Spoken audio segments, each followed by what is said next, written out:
সারাদিনের নিউজ বৃত্তান্তে আপনাদের স্বাগত। আপনাদের সঙ্গে রয়েছি আমি অনিন্দিতা। দেশ থেকে রাজ্য, শহর থেকে গ্রাম, দিনের গুরুত্বপূর্ণ খবর নিয়ে শুরু করছি সারাদিনের নিউজ বৃত্তান্ত।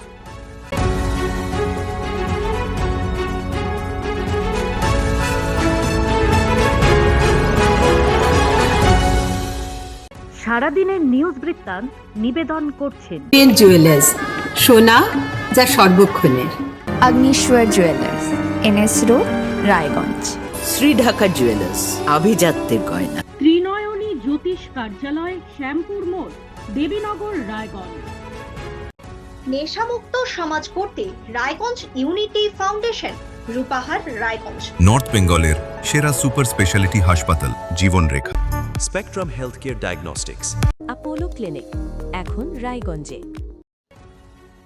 হেমতাবাদে এক নাবালিকাকে যৌন হেনস্থা ও প্রাণনাশের হুমকি দেওয়ার অভিযোগে মনিব আলী নামে এক যুবককে গ্রেফতার করেছে পুলিশ। অভিযোগ, স্কুল থেকে ফেরার পথে নাবালিকাকে প্রলোভন দেখিয়ে নিয়ে গিয়ে হেনস্থা করা হয়। নাবালিকার মায়ের অভিযোগের ভিত্তিতে তদন্তে নেমে বাহালা এলাকা থেকে অভিযুক্তকে গ্রেফতার করে হেমতাবাদ থানার পুলিশ। বৃহস্পতিবার তাকে রায়গঞ্জ আদালতে পেশ করা হয়েছে।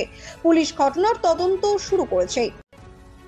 রায়গঞ্জ পুরসভার 25 নং ওয়ার্ডের প্রাক্তন কাউন্সিলর অসীম অধিকারী ওরফে নদুকে বৃহস্পতিবার দুপুরে পুলিশ আটক করেছে। তবে ঠিক কি অভিযোগে তাকে আটক করা হয়েছে সে বিষয়ে এখনো কোনো আনুষ্ঠানিক বিবৃতি মেলেনি। পুলিশ সূত্রে জানা গিয়েছে, তার বিরুদ্ধে জমি দখল, তোলাবাজি, কাটমানি আদায় ও মারধরের মতো একাধিক অভিযোগ রয়েছে। ঘটনাকে কেন্দ্র করে রায়গঞ্জের রাজনৈতিক মহলে জোর চর্চা শুরু হয়েছে। উত্তরবঙ্গের ঐতিহ্যবাহী গমিরা নৃত্য ও মুখা শিল্পকে নতুন প্রজন্মের কাছে তুলে ধরতে রায়গঞ্জ বিশ্ববিদ্যালয়ের উদ্যোগে 5 দিনের বিশেষ কর্মশালা বৃহস্পতিবার শেষ হয়েছে। বিশ্ববিদ্যালয়ের বাংলা ও ইতিহাস বিভাগ এবং দিনাজপুর গমিরা মুখা একাডেমির যৌথ উদ্যোগে আয়োজিত এই কর্মশালায় ছাত্রছাত্রীদের গমিরা শিল্পের ইতিহাস, মুখোশ নির্মাণ ও নৃত্য কলার বিভিন্ন বিষয়ে প্রশিক্ষণ দেওয়া হয়। সমাপনী অনুষ্ঠানে বিশ্ববিদ্যালয়ের উপাচার্য সহ বিশিষ্ট শিক্ষাবিদ ও শিল্পীরা উপস্থিত ছিলেন। ভবিষ্যতেও এ ধরনের কর্মশালার আয়োজন করা হবে বলে বিশ্ববিদ্যালয় সূত্রে জানা গিয়েছে। প্রতিদিনের প্রতি মুহূর্তের খবরের আপডেট পেতে চোখ রাখুন নিউজ বৃত্তান্তের ফেসবুক পেজে। সাবস্ক্রাইব করুন নিউজ বৃত্তান্ত ইউটিউব চ্যানেলকে।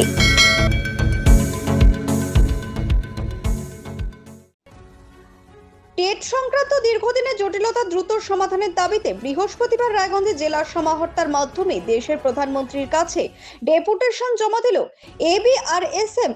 সংগঠনের দাবি, চাকরিরত শিক্ষক ও টেট অনুত্তীর্ণদের স্বার্থে সরকার অবিলম্বে অর্ডিন্যান্স জারি করে সমস্যার স্থায়ী সমাধান করুক। এদিন মিছিলের পর স্মারকলিপি জমা দেন সংগঠনের সদস্যরা। এবিআরএসএম এর বক্তব্য, শিক্ষা ব্যবস্থার স্বার্থে আইনি জটিলতা দূর করে নিয়োগ প্রক্রিয়া দ্রুত সম্পন্ন করা প্রয়োজন। জলপাইগুড়িতে পেট্রোল ডিজেল নিয়ে চিন্তায় মোটর বাইক 4 চাকা আরোহী ও মালিকেরা। বৃহস্পতিবার জলপাইগুড়ি শহর এবং শহরতলির বিভিন্ন পেট্রোল পাম্পগুলোতে সাধারণ পেট্রোলের অভাব দেখা দিয়েছে বলে ইতিমধ্যে ব্যবহারকারীরা জানাচ্ছেন। সাধারণ পেট্রোল পাওয়া না যাওয়ার পরিবর্তে এক প্রকার বাধ্য হয়ে 10 টাকা অতিরিক্ত দামে স্পিড পেট্রোল ঢেলে যানবাহন চলাচল করছে। আসন্ন আন্তর্জাতিক যোগ দিবস উপলক্ষে বৃহস্পতিবার মালদার বামনগোলা থানায় একটি যোগ চর্চা শিবিরের আয়োজন করা হয়। থানার উদ্যোগে আয়োজিত এই কর্মসূচিতে পুলিশ আধিকারিক, সিভিক ভলেন্টিয়ার, স্থানীয় বাসিন্দা ও স্কুলের ছাত্রছাত্রীরা অংশগ্রহণ করেন। যোগ প্রশিক্ষকের নির্দেশনায় শরীর ও মনের সুস্থতার জন্য বিভিন্ন যোগব্যায়াম করা হয়। উপস্থিত ছিলেন বামনগোলা থানার আইসি অমিত মাচান্তা সহ অন্যান্যরা। সারাদিনের নিউজ বৃত্তান্ত আজ এই পর্যন্তই। সঙ্গে থাকুন, দেখতে থাকুন, চোখ রাখুন নিউজ বৃত্তান্তে। নিউজ বৃত্তান্ত, হলুদ নয়, স্বচ্ছ।